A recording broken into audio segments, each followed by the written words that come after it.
सो so previous class में हम लोग जो देख रहे थे वो था रोटेशन ऑफ जो ट्रांसफॉर्मेशन ऑफ एक्सिस था उसमें लास्ट हेडिंग जो हेड टॉपिक का था वो हम लोग देख रहे थे उसमें था रोटेशन मींस बोथ इसको ऐसे लिखेंगे रोटेशन ऑफ एक्सिस किसी को भी पहले लिख लो rotation of axis with shift in origin shift in origin मतलब जो आपका एक्सेस है वो भी रोटेट हो रहा है और ओरिजिन भी शिफ्ट हो रहा है ये दोनों बोथ हो रहा है तो बोथ यहाँ पे आगे में ऐड कर सकते हो both rotation of axes with shift in origin मतलब दोनों चीज हो रहा है और हमने उसके लिए ट्रांसफॉर्मेशन भी लिखा था कि अगर नया वाला जो कोऑर्डिनेट सिस्टम है वो कोऑर्डिनेट एक्सेस है वो एक्स डैश वाई डैश से अगर हम लोग उसको डिनोट करते हैं तो वो आ रहा था कुछ formula x equal to x के बदले आपको ओल्ड वाले जो इक्वेशन रहेगा कर्व का उसमें एक्स के बदले आपको पुट करना पड़ेगा x double dash cos omega minus Y double dash sine omega plus h जो एच का हमने ओरिजिन को शिफ्ट दिया था और वाई के बदले आपको पुट करना पड़ेगा y double dash cos omega plus x double dash sine omega plus k ये आपको ये आपको शिफ्टिंग देना पड़ेगा ये इक्वेशन के बदले आपको मतलब जो भी ओरिजिनल कर्व का इक्वेशन होगा उसमें अगर आप ये एक्स के बदले ये फर्स्ट वाला इक्वेशन और सेकंड वाई के बदले सेकंड वाला अगर आप ट्रांसफॉर्मेशन करते हो तो आपको जो नया इक्वेशन मिलेगा एक्स डबल डैश और वाई डबल डैश के फॉर्मेट में मिलेगा और वो नए कोऑर्डिनेट एक्सिस एक्सिस के अकॉर्डिंग रहेगा तो इसका प्रूफ भी थोड़ा हम लोग देख लेते हैं क्योंकि पिछले क्लास में हमने बस जस्ट आपको बताया था कि क्या उसका इक्वेशन हमें देना है मतलब उसे रिप्लेस करना है किस चीज से एक्स को किस चीज से रिप्लेस करना है तो हमारा न्यू इक्वेशन मिलेगा लेकिन इस बारे में हम थोड़ा सा इसको डिटेल में ज्योमेट्रिक मीनिंग इसका देख लेते हैं क्या होता है तो ज्योमेट्रिक मीनिंग में ये होगा कि सपोज ये आपका जो ओरिजिनल एक्सिस है वो है और आपने एक और नया एक्सिस बनाया है एच कॉमा के से अब देखिए पहले आप रोटेट भी करो या पहले आप शिफ्ट भी करो कोई फर्क नहीं पड़ता है दोनों सेम चीज है तो आप देखो सपोज पहले आपने शिफ्ट किया है उसके बाद आपने नया एक्सिस जो है वो उसी नए वाले ओरिजिन के अकॉर्डिंग आपने रोटेट किया है सपोज ये इसी से पास हो रहा है और नया वाला जो एक्सिस है वो इस टाइप का है वो ओमेगा एंगल से रोटेट हुआ है और एक्स भी रोटेट हुआ है और वाई भी रोटेट हुआ है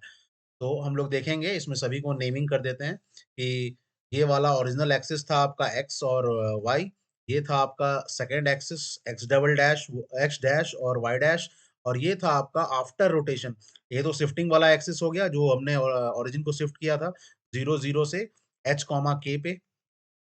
और ये वाला आपका फाइनल हो गया शिफ्टिंग जो हमने रोटेट किया तो रोटेट किया कितने से ओमेगा एंगल से एक्स भी रोटेट हुआ वाई भी रोटेट हुआ तो नया एक्सिस जो बना वो एक्स डबल डैश और वाई डबल डैश बना वाई एक्स डबल डैश और वाई डबल डैश ये आपका नया एक्सिस बना अब देखिए हम लोग इसमें देखते हैं कि ये जो मैंने आपको ट्रांसफॉर्मेशन दिया है वो कहाँ से आता है वो हम लोग एक बार देखने की कोशिश करते हैं कि वो कहाँ से आ रहा है तो सपोज आप देखो यहाँ से कि अगर अगर मान लो कोई भी पॉइंट आप ले लो सपोज ये एक पॉइंट है एक्स कॉमा वाई ये एक्स कॉमा वाई जब मैं लिखता हूं तो इसका मतलब है कि ये पॉइंट का जो कोऑर्डिनेट्स दिया हुआ है x comma y this is according to the first coordinate system ये आपका फर्स्ट कोऑर्डिनेट सिस्टम जो है उसके अकॉर्डिंग इस पॉइंट का कोऑर्डिनेट है उसी तरह सेकंड कोऑर्डिनेट सिस्टम में इसी पॉइंट को हम लिखेंगे सेकंड कोऑर्डिनेट सिस्टम में इसी पॉइंट का नाम दे दिया जाएगा x dash y dash third coordinate system में इसका नाम दे दिया जाएगा थर्ड मतलब जो फाइनल जो शिफ्टिंग हो रहा है y double dash x double dash उसमें फाइनली इसको लिखा जाएगा x double dash y double dash और हमें जो इक्वेशन चाहिए वो इसी के फॉर्मेट में चाहिए मतलब हमें रिलेशन चाहिए फर्स्ट वाले में एक्स कॉमा वाई था पॉइंट का तो हमें एक्स और x double dash final relation और वाई डबल डैश के बीच में रिलेशन चाहिए जो हमने पहले निकाला है अब उसको थोड़ा प्रूफ देख लेते हैं उसका तो सपोज अभी भी आपको कुछ नहीं करना है आप यहाँ से एक परपेंडिकुलर ड्रॉ कर लो या फिर पैरेलल टू वाई एक्सिस एक लाइन ड्रॉ कर लो ये सपोज एक parallel to y axis line हो गया ये पॉइंट सपोज कर लो ये पी है ये आपका एम हो गया यहाँ पे जो आपने परपेंडिकुलर लाया है एक्स एक्सिस पे फर्स्ट वाले एक्सिस पे ये एम मान लो अब देखो इसी तरह दोनों एक्सिस पे निकाल लो अब देखो जो आपने ये वाला किया है ये जो फाइनल रोटेशन किया है इसके ऊपर भी एक परपेंडिकुलर ड्रॉ कर लो और यहाँ से भी एक पैरेलल ड्रॉ कर लो वाई के अकॉर्डिंग जो ओरिजिनल एक्सिस था तो अब इसको भी नेमिंग कर दो सबको अलग अलग ये देखो एम हो गया तो इसको एन मान लो दिस वन इज सपोज ओ और इसको मान लो सी ठीक है ये वाला पॉइंट सी है तो अब इसके अकॉर्डिंग अब देखो मैं देखूंगा कि एक्स वाई जो पॉइंट है फर्स्ट कोऑर्डिनेट सिस्टम के अकॉर्डिंग, और जो थर्ड कोऑर्डिनेट फाइनल जो कोऑर्डिनेट सिस्टम आपका बन रहा है x double dash y double dash, उसके अकॉर्डिंग जो x double dash y double dash इस पॉइंट का कोऑर्डिनेट होगा, उसको कैसे रिप्रेजेंट करेंगे इन टर्म्स ऑफ, या फिर एक्स वाई को कैसे रिप्रेजेंट करेंगे in terms of x double dash और वाई डबल डैश, वो निकालेंगे। तो देखो आपको पता है, और इसको मान लो ओ मत मानो, इसको इसको डी पॉइंट मान लो, इसको डी मान लो, D, and this one is your O origin. Origin को हमेशा ओ मानने की कोशिश करो। तो ये देखो आपको यहाँ से पता चल जाएगा कि ये जो, अब देखो ये जो पॉइंट है एक्स कॉमा वाई, इसमें आपको दिख रहा होगा कि ओ एम जो डिस्टेंस है, वो फर्स्ट जो ओरिजिनल कोऑर्डिनेट सिस्टम है उसमें जो उस पॉइंट का एक्स के अलोंग डायरेक्शन है वो है। तो ये ओ एम जो है वो कुछ नहीं है, that is equal to O M is equal to x. आप सारा जो डिस्टेंस है वो लिख लो पहले, O M is equal to x. उसी तरह ओ एम अगर एक्स है तो आपको पता होगा कि ये डिस्टेंस, अब देखो ये ओ एम अगर एक्स है तो एम सी एन और डी क्या है, पहले ये देखो एम और पी क्या है, एम और पी वाई होगा। आपको पता है कि जो फर्स्ट कोऑर्डिनेट सिस्टम है उसमें एक्स ये है और वाई जो है अलोंग वाई, वो ये वाला डिस्टेंस है इस पॉइंट का। तो फर्स्ट वाले कोऑर्डिनेट सिस्टम में ये इस पॉइंट को नेम दे दो एम और पी, अब कुछ भी नेम दे सकते हो, इसको ई नाम दे दो। तो ये ओ ई इज इक्वल टू कुछ नहीं है, एम पी है, और एम पी का वैल्यू कितना है, वाई। तो M P is equal to y, O M is equal to x, M P equal to y, O M equal to x and M P is equal to y, ये आपको पता चल गया इस वाले से। अब यहां से देखो कि मुझे निकालना है एक्स डबल डैश में रिलेशन, तो पहले मैं एक्स डैश को अप्रोच करता हूँ कि एक्स डैश को अप्रोच करो। तो देखो एक्स डैश जो इक्वेशन होगा, या फिर एक्स डबल डैश डायरेक्ट जाओ, एक्स डबल डैश डायरेक्ट जाओ, आपको फिर भी मिल जाएगा। तो एक्स डबल डैश जो होगा वो ये वाले कोऑर्डिनेट सिस्टम जो रोटेट होके फॉर्म हुआ है, शिफ्टिंग के बाद फिर रोटेशन हुआ, उसके बाद ये जो डिस्टेंस है यहाँ से, अगर इस न्यू ओरिजिन को एफ बोलते हो, अगर इस न्यू ओरिजिन को सपोज मैंने एफ बोला है, तो एफ और डी, एफ डी जो है वो डिस्टेंस वो आपका एक्स डबल डैश होगा, क्योंकि इस पॉइंट को अगर इस वाले कोऑर्डिनेट सिस्टम में एक्स डबल डैश और वाई डबल डैश में देखा जाए, तो उसमें एक्स जो डिस्टेंस है इस पॉइंट का, जो एक्स के अलोंग एक्स डबल डैश के अलोंग डिस्टेंस है एफ डी, यही आपका एक्स डबल डैश होगा। तो your F D is equal to x double dash, ये आपका एक्स डबल डैश है। अब देखो ये आपका अगर एक्स डबल डैश है तो आपको निकल जाएगा, अब आप बहुत कुछ निकाल सकते हो, दिस एंगल इज ओमेगा, ये आप ऐसे बड़ा में मैंने दिखाया, दिस इज ओमेगा। तो आप देखो ये अगर ओमेगा है, अब देखो F D equal to x double dash हो गया, और वाई डबल डैश भी लिख लो, वाई डबल डैश लिख लोगे तो इससे क्या होगा, तुम दो चीज लिख ली हो, कौन सा डिस्टेंस एक्स है, कौन सा वाई है, एक्स डबल डैश कौन सा है, वाई डबल डैश कौन सा है। तो वाई डबल डैश इस कोऑर्डिनेट सिस्टम में एक्स डबल डैश और वाई डबल डैश में इसका जो डिस्टेंस अलोंग वाई होगा, वाई डबल डैश वो होगा डिस्टेंस। तो ये डी पी जो है ये आपको वाई डबल डैश है, D P is y double dash, D P is y double dash. ये आपको निकल गया x y, x double dash और वाई डबल डैश, ये डिस्टेंस कौन कौन से हैं इस फिगर में। अब हमें इसमें रिलेशन पुट अप करना है एक्स और एक्स डबल डैश में, और वाई डबल डैश में। तो इसके लिए हम लोग नेक्स्ट पेज में जाते हैं। अब देखो इस फिगर का हमें जरूरत पड़ेगा, तो इसे हम कट करके तो नेक्स्ट पेज में एक बार इसे ले लेते हैं। तो सपोज ये आपका फिगर था, ठीक है। तो ये देखो ये वाला फिगर था। अब देखो इसी फिगर में, अब देखो दिस इज मैं आपको बता रहा था कि जो अब आप इसको इक्वेशन को आप लिखने की कोशिश करो कि x और x डबल डैश में क्या रिलेशन है। तो OM जो है ये x है, OM इज x, और OM किससे मिलके बना है, इस पॉइंट को सपोज मैं नाम दे दे रहा हूँ G, और ये तो आपका F है ही, तो OM मिलके बना है GF, और ये वाला पॉइंट को नाम दे दो, ये नाम दे दो MNOP Q। तो GF plus FQ, GF plus FQ जो है, GF plus FQ, GF plus FQ जो है, GF plus FQ is equal to your OM, this is equal to OM, ठीक है। तो ये अब देखो GF क्या है, GF जो है वो कुछ नहीं है, H है, जो एक जो आपने इस ओरिजिन को शिफ्ट किया था, फर्स्ट शिफ्टिंग जो किया था उसमें जो x के डायरेक्शन में जो शिफ्ट था, वो था ओरिजिन का शिफ्ट, वो था h डिस्टेंस। तो GF is nothing but your h, और FQ क्या है, F और Q क्या है, FQ कुछ नहीं है, वो हम लोग अभी निकालेंगे कि FQ क्या है। तो अभी हमें पता चल गया, और OM तो पता है, FQ, FQ हमें निकालना है कि FQ क्या है। और एफ क्यू जो है is equal to O M. O M का वैल्यू तो पता है आपको कितना है, एक्स। एक्स ये पता है आपको ओरिजिनल। तो अब देखो ये यहाँ से पता चल गया कि F Q is equal to x minus h. F Q is nothing but x minus h, ठीक है। अब देखो एफ क्यू को कैसे निकालेंगे, वो हमें अभी, अब हमारा टारगेट है एफ क्यू को निकालना। तो ये तो पता है आपको, अगर इस पॉइंट को भी आर नेम दे दो तो F R minus Q R, ये लिख लो, F R minus Q R is equal to F Q. ये आपका एफ क्यू है। अब एफ आर क्या डिस्टेंस है, आपको मैंने अभी पहले ही बताया था। ये एफ आर जो है, ये आपका, ये एक्स डैश वाला था जो हमने ओरिजिन को जब शिफ्ट किया था, वो फर्स्ट शिफ्टिंग के बाद जो एक्सिस बन रहा था वो एक्स डैश था। तो एफ आर जो है वो इस वाले के डायरेक्शन में है, मतलब एक्स डैश के डायरेक्शन में है। तो ये एफ आर जो है, अगर आप निकालना चाहो तो एफ आर को ऐसे लिख सकते हो, एफ आर को यहाँ से देखो, ये एफ आर, ये वाला डिस्टेंस आपका एफ डी जो था वो आपका एक्स डबल डैश था, एफ डी। तो F R can be written as F D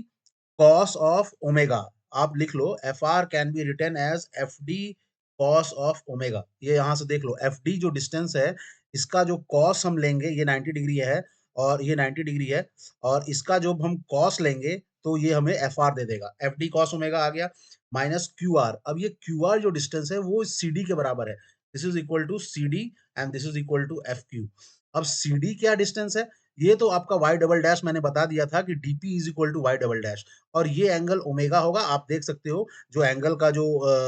आप निकालते हो सिंपल ज्योमेट्री में, तो ये एंगल भी ओमेगा आएगा। तो y double dash sine omega is equal to Y double dash sine omega is equal to C D. तो यहाँ से लिख सकते हो आप कि C D is equal to, C D is equal to D P sine, D P sine, dp sin omega, and dp is nothing but y double dash sin omega.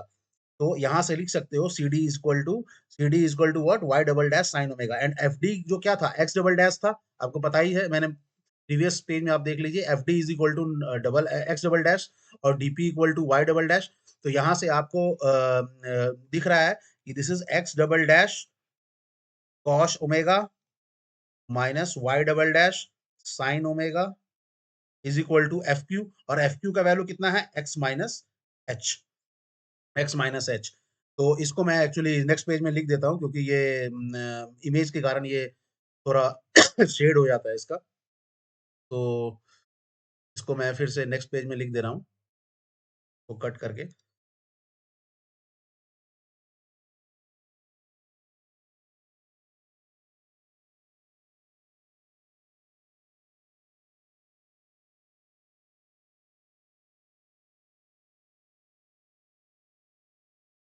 हम्म, अब देखो, ये जो आपका चीज है, ये आपका चीज देखो यहाँ से, कि सपोज ये x double dash cos omega minus Y double dash sine omega equal to x minus h जो है, यहाँ से आप देख सकते हो, लिख सकते हो कि x is equal to relation x double dash cos omega minus Y double dash sine omega is equal to x minus, is equal to, sorry, this is equal to, यहाँ से आप इसको इरेज कर लो, दिस इज प्लस एच।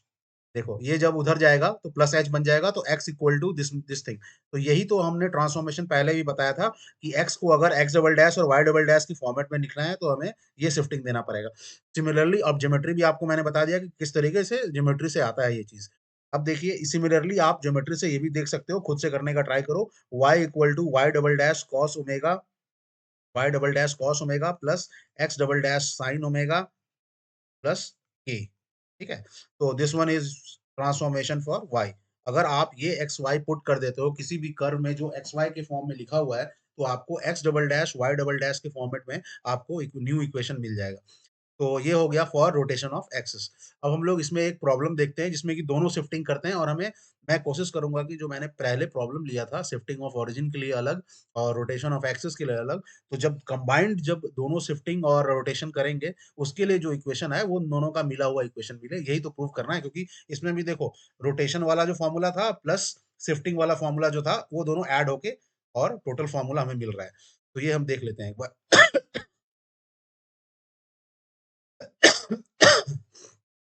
तो देखो, अब एक प्रॉब्लम लेते हैं हम। सपोज सपोज फिर से हम प्रॉब्लम लेते हैं कि हम शिफ्ट दे रहे हैं, एक y equal to x line है, x+2, ठीक है, y equal to x+2 line है, और इसे शिफ्टिंग देंगे, shift origin of original axis, original axis by 1,2, और जो और next rotate it by angle of 30 degree in anti clockwise direction, आपको पता होगा। तो इसके लिए हम लोग, इस प्रॉब्लम के लिए हम लोग अब एक ये बनाएंगे, मीन्स इसको हम लोग एक बार पहले कोऑर्डिनेट एक्सिस पे देख लेते हैं कि किस तरीके का ये बनेगा। तो देखो, सपोज ये कोऑर्डिनेट एक्सिस है, मैं बना लेता हूँ यहाँ पहले। अब इस कोऑर्डिनेट एक्सिस में आपको पता है y equal to x line कैसा रहता है, y equal to x+2 line कैसा रहेगा, और हमें पहले शिफ्ट करना है ओरिजिन से। तो ओरिजिन को पहले मैं शिफ्ट कर लेता हूँ। थोड़ा सा मैं जो मेजरमेंट है उसको ध्यान में रखते हुए काम करूंगा, तो इसीलिए पहले इसको, अब सपोज यहाँ पे मान लो कि x के अलोंग ये 1 है यूनिट डिस्टेंस, ये 2 यूनिट डिस्टेंस है, ये y के अलोंग 1 यूनिट डिस्टेंस है, ये y के अलोंग 2 यूनिट डिस्टेंस है। तो अब देखो यहाँ से अब क्लियर हो जाएगा। सपोज मैं एक y, अब यहाँ से एक न्यू कोऑर्डिनेट एक्सिस बनाता हूँ, ये न्यू कोऑर्डिनेट एक्सिस है, जिसमें मैंने जिसमें मैंने ओरिजिन को कितने से शिफ्ट किया है, x को 1 से और y को 2 से। तो ये गलत हो गया, ये अंडू कर लो। ये x को 1 से शिफ्ट करूंगा, तो x जो है वो 1 से शिफ्ट हो गया x के डायरेक्शन में, और y के डायरेक्शन में कितना शिफ्ट होना है, y को मैंने 2 से शिफ्ट कर लिया। अब देखो, x के अलोंग 1, ये पॉइंट जो होगा ये 1,2 होगा, तो ये हो जाएगा 1,2 point x1 y2। So this is the shifting of, first shifting of original axis. ये फर्स्ट शिफ्टिंग हो गया। अब इस एक्सिस को, ये हो गया आपका x डैश y डैश, ये आपका ओरिजिनल था x y, this one is x y, और ये आपका हो गया x डैश y डैश। अब हम लोग शिफ्ट करेंगे इस वाले को, जो नए ओरिजिन के अबाउट हम लोग 30 डिग्री का एंटी क्लॉकवाइज शिफ्ट करेंगे। तो 30 डिग्री का एंटी क्लॉकवाइज शिफ्ट मतलब कितना हो गया, अप्रोक्सीमेटली, आप यहाँ से एक्सेस बना लो नया, 30 डिग्री का अप्रोक्सीमेट। तो 30 डिग्री का शिफ्ट ऐसा कुछ रहेगा, ठीक है, दिस इज 30 डिग्री शिफ्ट।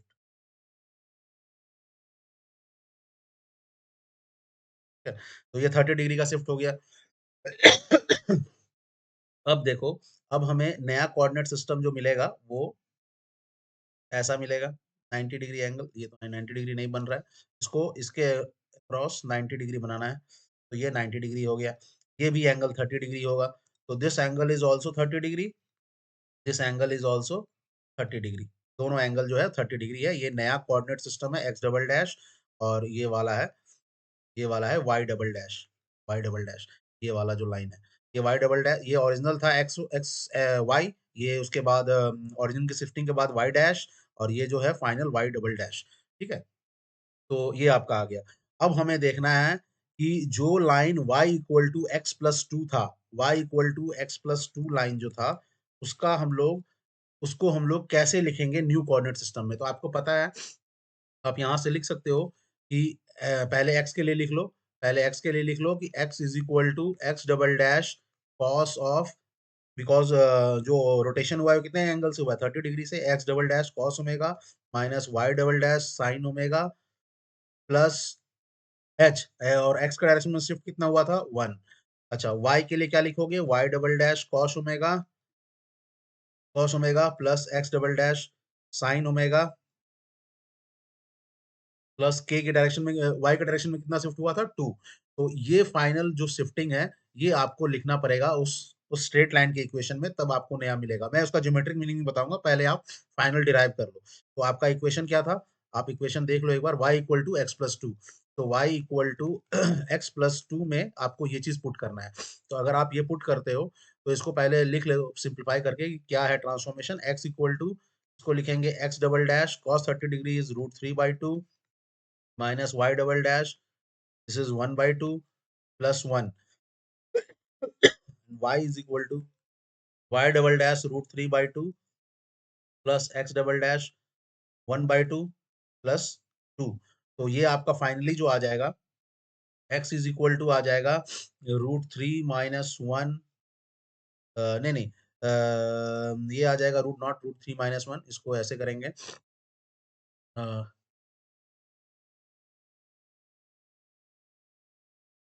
ये आ जाएगा आपका,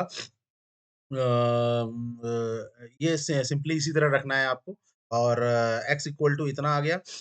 y इक्वल टू इतना आ गया। अब इसको क्या है, अब इसी चीज को आपको पुट करना है इस इक्वेशन में। तो इस इक्वेशन में अगर आप पुट करोगे तो आपको नया इक्वेशन मिल जाएगा in terms of new coordinate axis. तो आप इसको लिख लो, y इक्वल टू क्या लिखोगे, y double dash √2 plus x double dash 1/2 plus 2 is equal to क्या लिखोगे, x equal to x double dash √3/2 minus y double dash multiplied by 2 है तो 1/2 है तो 1 by y double dash by 2 plus 1, और उसके साथ साथ एक और प्लस 2 है, एक और प्लस 2 है, प्लस 1 प्लस 2। तो ये आपका फाइनल आ गया। तो अब देखो, अब इस चीज, ये जो है आपका फाइनल इक्वेशन हुआ। अब इसी इक्वेशन को मैं और थोड़ा सिंप्लीफाई करके लिख लेता हूँ। ठीक है, मतलब एक्स डैश को एक साइड पे कर लो, वाई डबल डैश को एक साइड पे कर लो, एक्स डबल डैश को एक साइड, वाई डबल डैश को एक साइड, और फाइनल इक्वेशन निकालने की कोशिश करो कि क्या आएगा। तो देखो, नेक्स्ट पेज में देखते हैं हम। जो आपका इक्वेशन है वो क्या हो जाएगा, y double dash √3/2 plus y double dash by 2। और इसको देखो हम लोग लिखते हैं, y double dash √3/2 plus y double dash by 2। और अभी मैं कॉन्स्टेंट्स को नहीं लिख रहा हूँ, अभी पहले ये लिख लेता हूँ, उसके बाद देखेंगे एक्स। अब देखो एक्स डबल डैश बाई 2 को अगर इधर ले जाएंगे तो ये माइनस हो जाएगा, x double dash √3/2 minus x double dash by 2।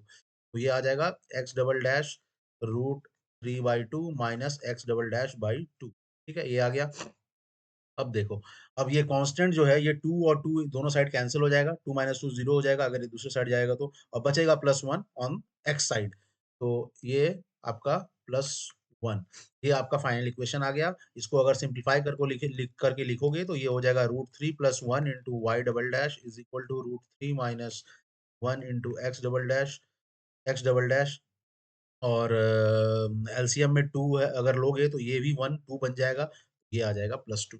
ये आपका बेसिक मैथ्स है, आप खुद भी कर सकते हो। तो ये आपका फाइनल इक्वेशन आ रहा है अगर आप बोथ शिफ्टिंग करते हो। अब इस स्ट्रेट लाइन को अगर तुम ड्रॉ करके भी देखोगे ना तो न्यू कोऑर्डिनेट एक्सिस में तुम्हें मिल जाएगा कि यही इक्वेशन आएगा। तो this one is the final equation, ये आपका फाइनल इक्वेशन है। अगर आप ड्रॉ करोगे इसको तो आप देख सकते हो कि न्यू कोऑर्डिनेट एक्सिस में, मतलब मेरा कहने का मतलब ये है कि ये जो कोऑर्डिनेट एक्सिस है, एक्स डबल डैश और वाई डबल डैश, इस कोऑर्डिनेट एक्सिस में इस स्ट्रेट लाइन का इक्वेशन इसी तरीके से लिखा जाएगा। ये जो है ये आपका उसका इक्वेशन होगा। ये आपको अगर देखना है तो कोऑर्डिनेट, क्योंकि स्ट्रेट लाइन का मैंने बढ़ाया नहीं है कि कैसे इक्वेशन लिखते हैं, तो इसलिए मैं अभी नहीं बता रहा हूँ y इक्वल टू mx+c कैसे होता है, वो सब मैं आगे बताऊंगा। लेकिन आप ये अभी मान लो, उसको ड्रॉ करके भी देख सकते हो, जैसे मैंने पहले भी बताया था y इक्वल टू x के लिए, तो आपको यही आएगा। तो फॉर द टाइम बीइंग आपका मैंने अभी ट्रांसफॉर्मेशन ऑफ कोऑर्डिनेट्स खत्म कर दिया, plus basics of coordinate geometry में मैंने पॉइंट्स को बताया कि किस तरीके से कोऑर्डिनेट एक्सिस को हम लोग क्यों रिप्रेजेंट करते हैं, और उससे क्या-क्या हमें मतलब फायदा है, किसी भी पॉइंट को हम लोग डिनोट कर सकते हैं एक्स कॉमा वाई से। तो ये सारे चीज हमने देखे, प्लस शिफ्टिंग देखा ट्रांसफॉर्मेशन में, shifting of origin, rotation of axis, और बोथ भी अगर हम ट्रांसफॉर्म करें तो किस तरीके से नया इक्वेशन जो है वो ट्रांसफॉर्म हो जाता है, और उस जो नए इक्वेशन को है वो किस तरीके से हम लोग ट्रांसफॉर्म करके लिख सकते हैं, मतलब एक्स वाई को किस तरीके से हमें ट्रांसफॉर्म करना पड़ता है नए वाले ट्रांसफॉर्म कोऑर्डिनेट एक्सिस में, मतलब एक्स डैश वाई डैश हो या x double dash y double dash हो। तो ये सारे चीज़ हमने देखे हैं। इस पे बहुत सारे प्रॉब्लम्स बन सकते हैं, जेईई मेंस में और एडवांस में भी बहुत सारे प्रॉब्लम्स आते हैं इनके ऊपर, वो भी हम डिस्कस करेंगे। तो फॉर द टाइम बीइंग आप इसको रिवाइज़ कीजिए, इसको इस थ्योरी को समझने की कोशिश कीजिए, और कोई डाउट्स हो तो वो भी पूछ सकते हैं। And please like and subscribe, और इस चैनल को शेयर कीजिए। Okay, thank you.